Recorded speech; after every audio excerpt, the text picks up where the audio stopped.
नमस्कार दोस्तों, पूर्वांचल आईएएस के प्लेटफॉर्म पर आप सभी का स्वागत है। ये हमारा current affairs course UPSC prelims का मेंस का कंप्लीट करंट अफेयर्स हम कवर करते हैं। हमारा टारगेट है 2021 का एग्जाम। फरवरी 2021 के वीक 3 के GS2 के जो टॉपिक्स हैं उसके करंट अफेयर्स हम देखेंगे in this session.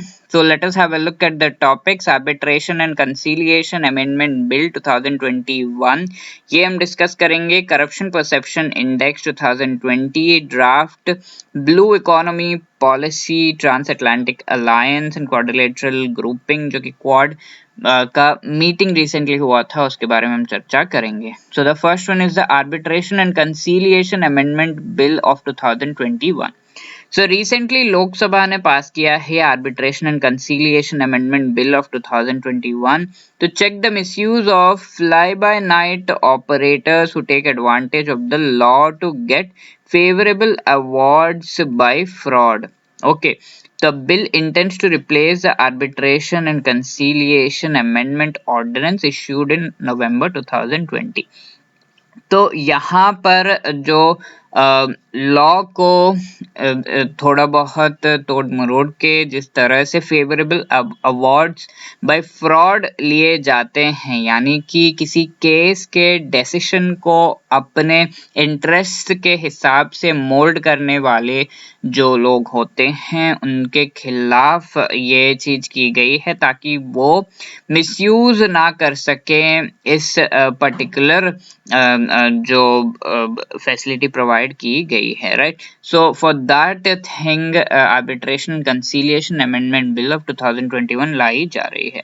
So if you talk about the bill, हम ये कह सकते हैं कि it does away with the qualifications of the arbitrators under 8th schedule of the arbitration and conciliation act of 1996 which specified that the arbitrator must be advocate under Advocates Act of 10 years of experience, officer of the Indian Legal Service, and qualifications for accreditation of arbitrators is proposed to be prescribed by regulations to be framed by the Arbitration Council.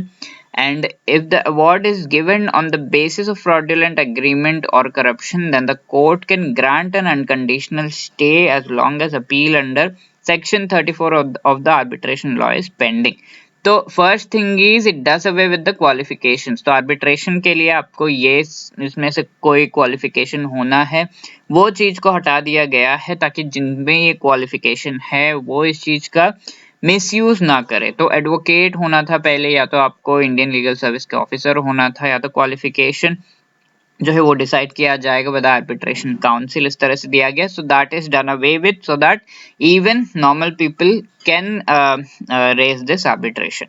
Then award is being given on fraudulent agreement. तो जो court है, whichever court is taking up this thing later on or the appeal, that can give a unconditional stay on that. Okay, so arbitration council of India, इसके बारे में अगर हम discuss करें, constitution of India के तहत article 51 में India is obliged to endeavour to foster respect for international law and treaty obligations in the dealings of organised people with one country.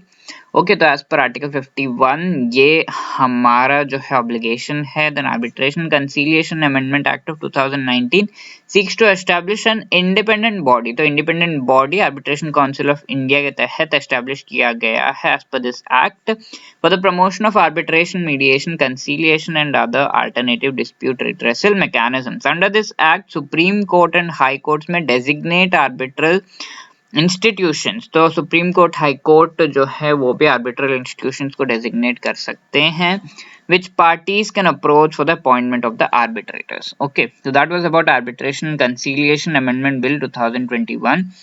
Next topic is Corruption Perception Index of 2020. So India's rank has slipped 6 places to 86th among 180 countries in Corruption Perception Index. Okay, तो India का rank slip हुआ है, 86th position पे है in 180 countries as far as Corruption Perception Index 2020 is concerned.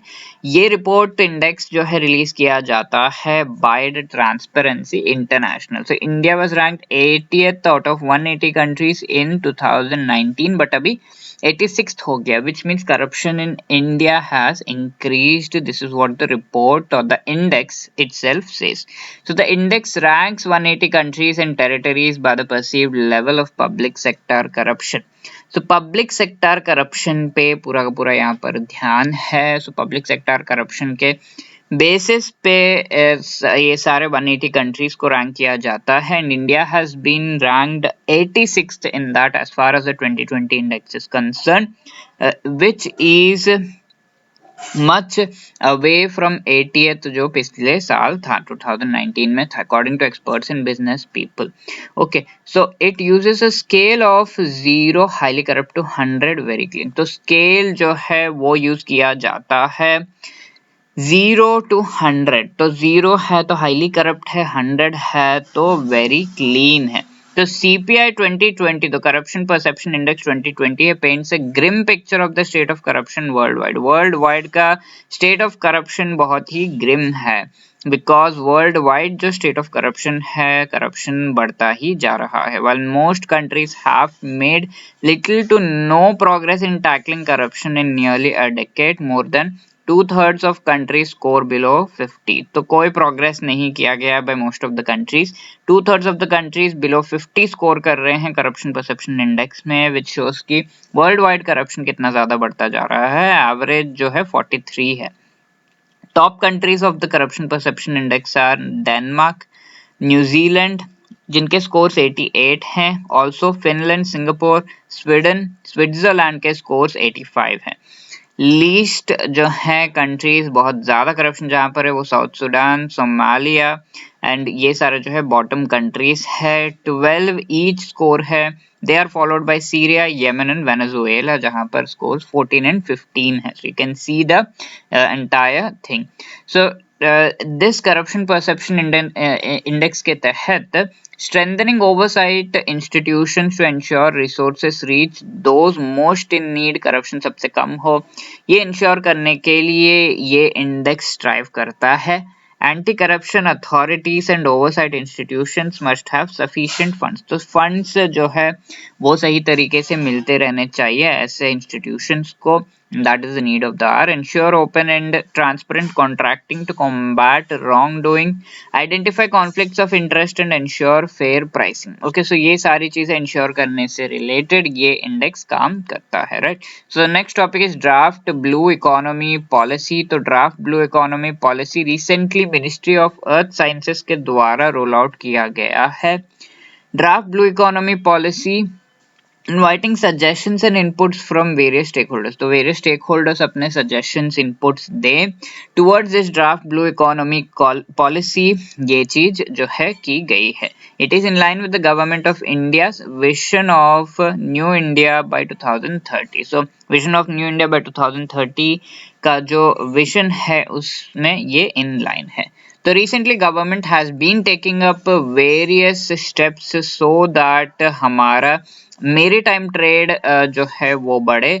Budget की अगर हम बात करें 2021-22 रीसेंट जो बजट था उसमें भी एलोकेशन टुवर्ड्स मेजर पोर्ट्स किया गया है. मोस्ट ऑफ द पोर्ट्स के तहत एलोकेशन किया गया है.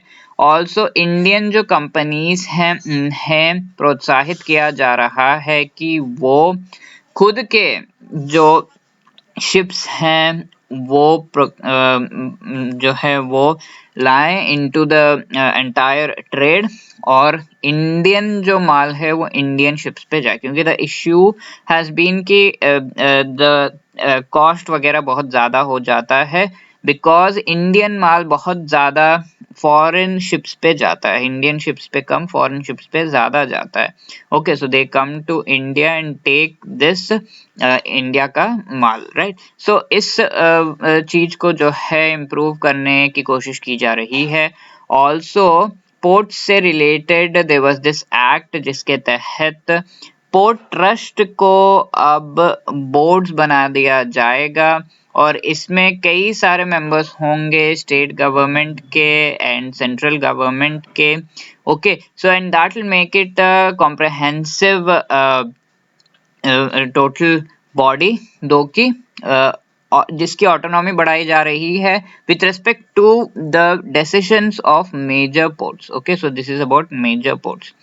तो इस तरह से जो वेरिएशन लाने की कोशिश की जा रही है। Also this policy of blue economy is in line with improving maritime trade scenario. Okay, so the policy document highlighted blue economy is one of the 10 core dimensions for national growth because हमारा vast coastline है of India, as we know. It emphasizes policies across several key sectors.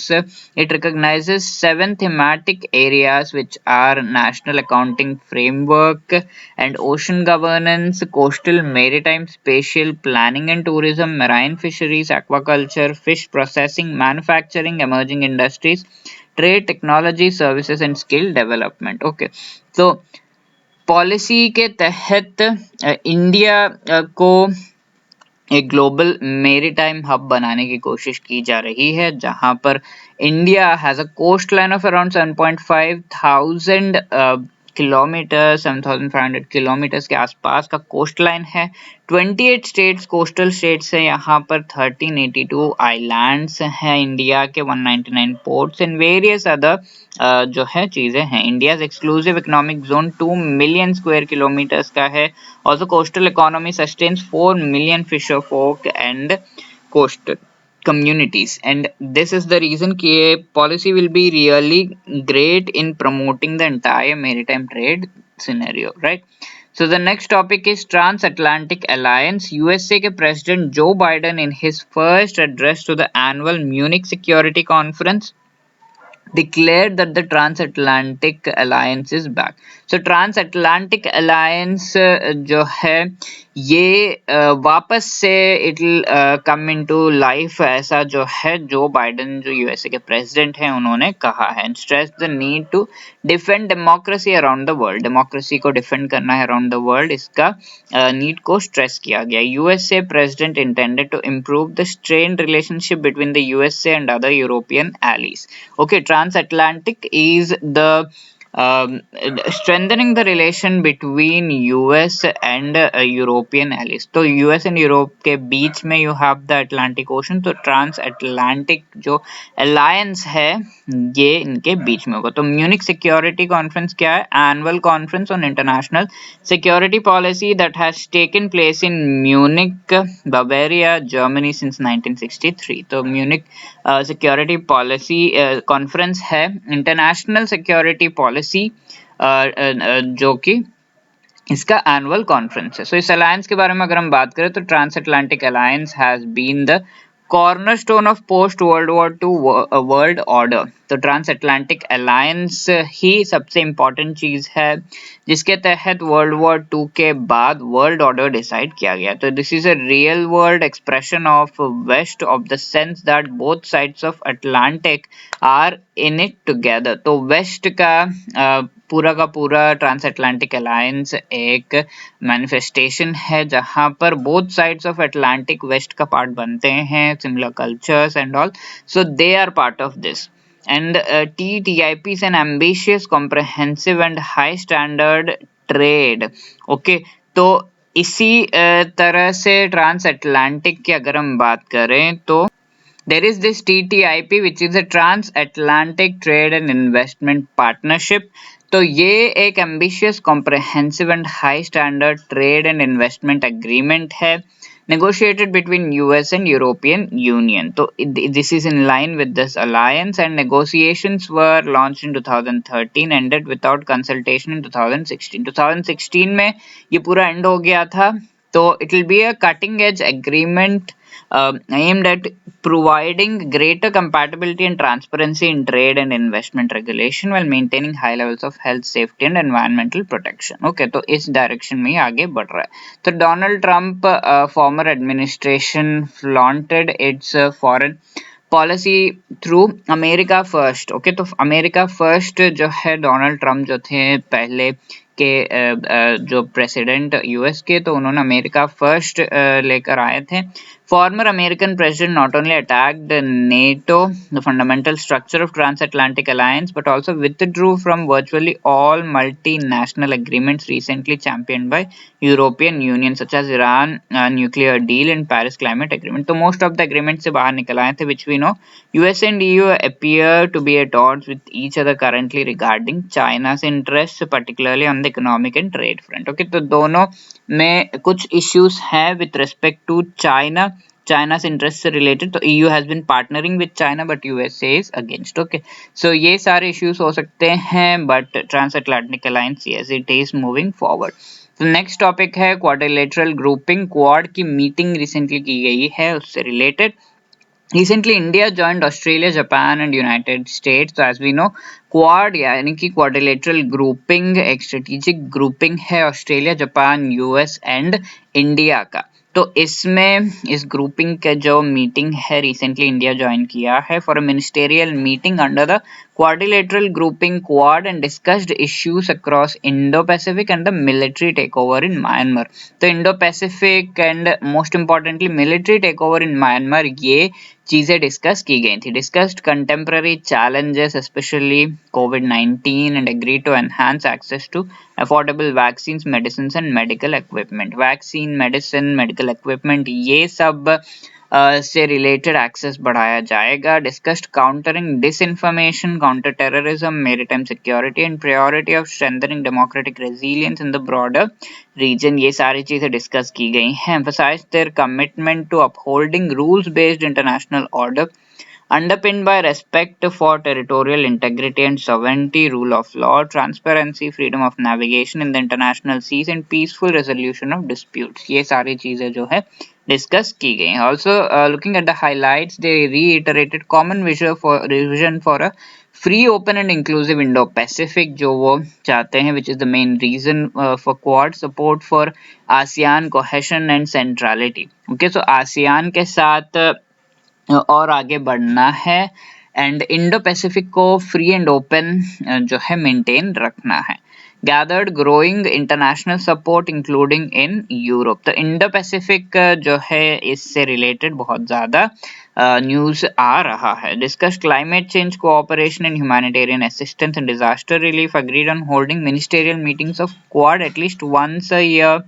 Then meeting held in the backdrop of ongoing withdrawal of Chinese forces from positions along the line of actual control underlines India's interest in Quad is not tactical but profoundly strategic. Okay, तो mainly strategic interest है with the China ने withdraw कर लिया है, China has moved away and दोनों countries के जो forces हैं द बॉर्डर पैंगोंग जो लेक है उसके आसपास, they have been moving away from this LAC and ये होते हुए भी India has been participating in the Quad. तो ये कहा जा रहा है कि ये मेनली स्ट्रेटेजिक है, not just to deter China, right? So for India, Quad is also about addressing growing power imbalance with China, right? US's administration commitment to Quad as a key formation in the Indo-Pacific ये काफी जरूरी है। Momentum behind Quad picked up 2020 में COVID-19 के तहत China's growing assertiveness, deterioration of China's bilateral relations with all Quad partners, तो Quad और भी ज्यादा important होने लगा। Chinese officials have likened the Quad to a mini NATO. Mini NATO का नाम दिया है इसे। Its activities are aimed at targeting third parties, ऐसा कहा है। तो क्वाड जो है ये क्वाड्रिलेटरल सिक्योरिटी डायलॉग है, informal strategic dialogue between India, US, Japan and Australia. Indo Pacific को फ्री, ओपन एंड प्रॉस्पेरस बनाने से रिलेटेड। आइडिया ऑफ क्वाड जो है Japanese prime minister Shinzo Abe के द्वारा 2007 में दिया गया था। However idea couldn't move ahead with Australia pulling out of it apparently due to Chinese pressure. China के प्रेशर के वजह से ऑस्ट्रेलिया जो है it had pulled out. 2012 में Shinzo Abe again floated the concept of Asia's democratic security diamond involving Australia, India, Japan and USA to safeguard the maritime commons from the Indian Ocean to Western Pacific. ये फिर से लाया गया and it has moved ahead. So in the previous session हमने questions देखे थे which of these is correct with respect to trans fat. It has high proclivity to negatively alter lipoprotein cholesterol profile by increasing the level of bad cholesterol while decreasing level of good cholesterol. Okay, so that is correct. India has capped trans fat to 2%. No, वो होने वाला है. So one only is the correct answer.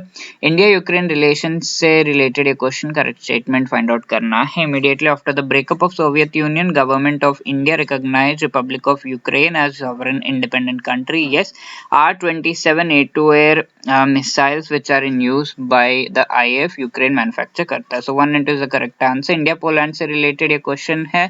Established diplomatic relation 1954, Indian embassy 1957 में. Indian investment Poland में $3 billion है. So that is correct. C is the correct answer here. Which among the following statement is correct with respect to UN Human Rights Council? Create किया गया था UNGA के द्वारा 2006 में. United Nations commission on human rights को replace किया इसने. Office of high commissioner for human rights serves as secretariat. So both are correct. C 1 and 2 is the correct answer. The next question is which among the following is correct with respect to Major Ports Authorities Bill of 2020? Bill provides for creation of a board of major port authority. For each major port, these boards will replace port trust. That is right. 63 के act के तहत all major ports are managed by respective board of port trust. So that is correct. Both 1 and 2 are correct. And describe India-Ukraine relations in the backdrop of military relations. तो introduction में आप ties between India and Ukraine importance बताए, dimensions बताए, cultural, strategic, historical, political, economic, need for greater cooperation. In a similar manner, you can also explain India-Poland relations. Then describe the provisions of Major Port Authorities Bill of 2020. Describe the Major Port Authorities Bill. Describe करिए. Provisions बताए. Major Port Authority, inclusion of representatives of state government, include a government nominee member, adjudicatory board का formation, and this is a step in the right direction ऐसा आप कह सकते हैं. So इस session से related आपके question से corruption perception index 2020 recently seen in the news is released by whom? World Bank, UNESCO, Transparency International, none of the above. Transatlantic Alliance से related ये question है. Correct statement चुनना है. Munich Security Conference is annual conference on international security policy that has taken place in Munich, and a real world expression of West है ये, of the sense that both sides of Atlantic are in it together. Then Quad grouping से related ये question है. Quad is informal strategic dialogue between India, US, Japan and Australia, free, open and prosperous Indo-Pacific region के लिए. This was mooted by Japanese Prime Minister Shinzo Abe in 2007. Then Arbitration and Conciliation Amendment Bill से related a question है. Does away with the qualifications of arbitrators, this 2019 Act seeks to establish an independent body called the Arbitration Council of India. जो भी आपको सही लगता है ABCD please आप mark करिए. Next question, describe the provisions of the arbitration and conciliation amendment bill 2021. We'll have a look at the answers in the next session. Thank you. All the best. For any other query you can contact us on these numbers.